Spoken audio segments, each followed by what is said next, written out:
क्या यार, फिर आ गया पिटौर पक्ष। अब प्याज चिकन सब बंद। अबे यार, तर्पण करेगा कौ मतलब दद्दा है कि मम्मा? बताना जरा, श्राद्ध कैसे करते हैं? साइंस एज में how can you follow such backward traditions? कभी ना कभी जीवन में ऐसे प्रश्न आपने भी सुने ही होंगे।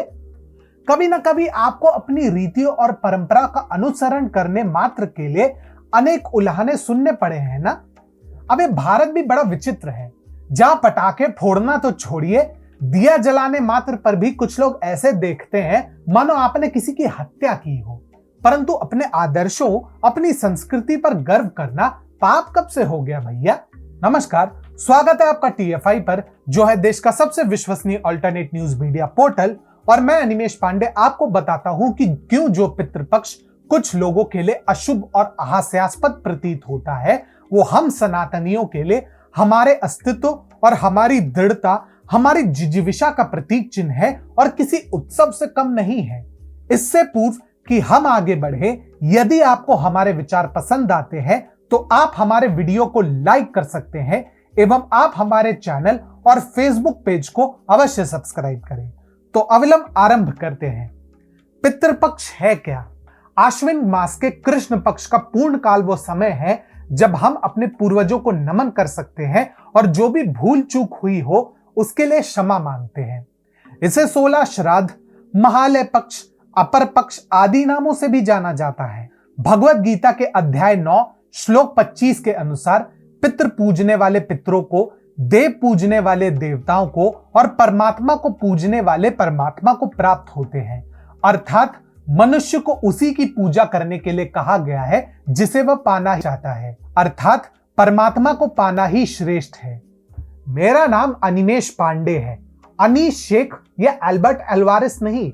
और यह इसलिए संभव हुआ क्योंकि मेरे किसी पूर्वज ने ना लोभवश ईसाईयत के प्रलोभन के सामने घुटने टेके और ना ही किसी इस्लामिक आक्रांता के भय से अपना धर्मांतरण कराया।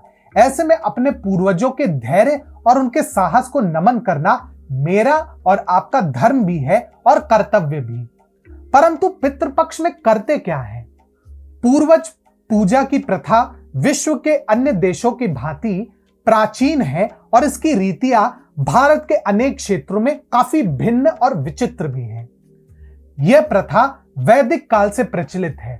विभिन्न देवी देवताओं को वैदिक ऋचाओं से अनेक पितरों तथा मृत्यु की प्रशस्ति में संबोधित किया गया है।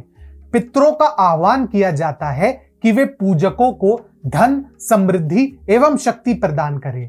पितरों की आराधना में लिखी ऋग्वेद की एक लंबी ऋचा में यम तथा वरुण का भी उल्लेख मिलता है। सायं के टीका अनुसार श्रोत संस्कार संपन्न करने वाले पितृ प्रथम श्रेणी में, स्मृति आदेशों का पालन करने वाले पितृ द्वितीय श्रेणी में और इनसे भिन्न कर्म करने वाले पितृ अंतिम श्रेणी में रखे जाने चाहिए। स्वर्ग के आवास में पितृ चिंता रहित हो, परम शक्तिमान एवं आनंदमय रूप धारण करते हैं। पृथ्वी पर उनके वंशज सुख समृद्धि की प्राप्ति हेतु पिंड दान देते हैं और पूजा पाठ करते हैं।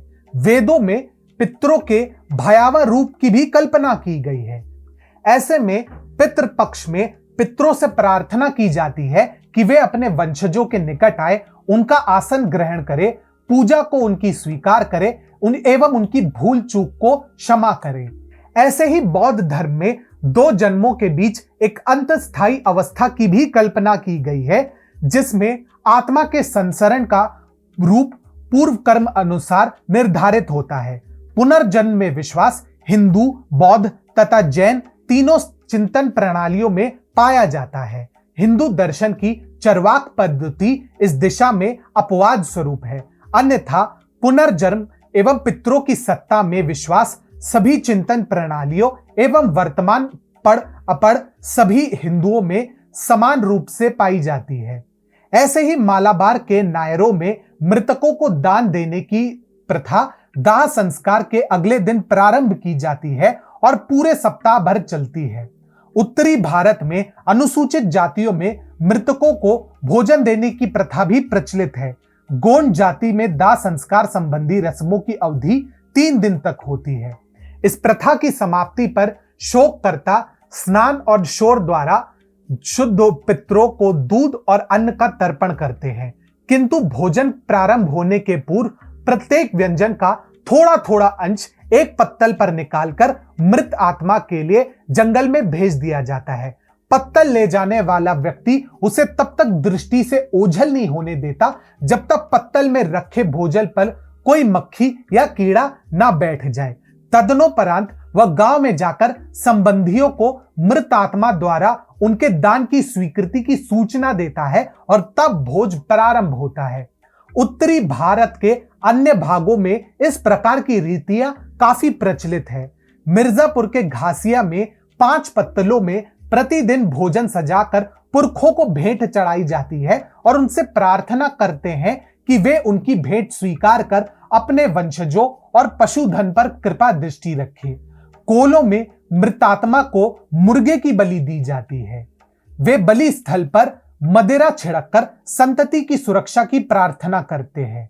कुछ भारतीय जातियों में मृतात्मा की भोजन संबंधी आवश्यकता की पूर्ति माता की ओर से संबंधियों को भोजन देकर की जाती है। निचले हिमालय की तराई के भोक्सा अपने पुत्रियों के वंशजों को भोज देकर मृतात्मा की शांति की व्यवस्था करते हैं। उड़ीसा के जुआंग और उत्तरी भारत के अन्य जनजाति मृतक के मामा को पुजारी का पद देते हैं। गया और ऐसे अन्य स्थानों में जहां सगे संबंधियों को पिंड दान दिया जाता है, ऐसे अवसरों पर भोजन करने के लिए ब्राह्मणों का एक विशेष वर्ग भी बन गया है। समस्त भारत में आश्विन मास में पितृपक्ष के अवसरों पर वंशज पुरखों को पिंड दान देते हैं और पूरे पखवाड़े निकटतम पवित्र नदी में स्नान करते हैं। मैसूर के कुरुवारू और नीलगिरी पहाड़ियों के येरुकुल अपने देवताओं के साथ अपने पितरों को भी बलि चढ़ाते हैं। मुंबई राज्य के ढोर कटखरी तथा अन्य हिंदू जनजाति बिना छिले नारियल का पूर्वज मानकर उसकी पूजा भी करते हैं।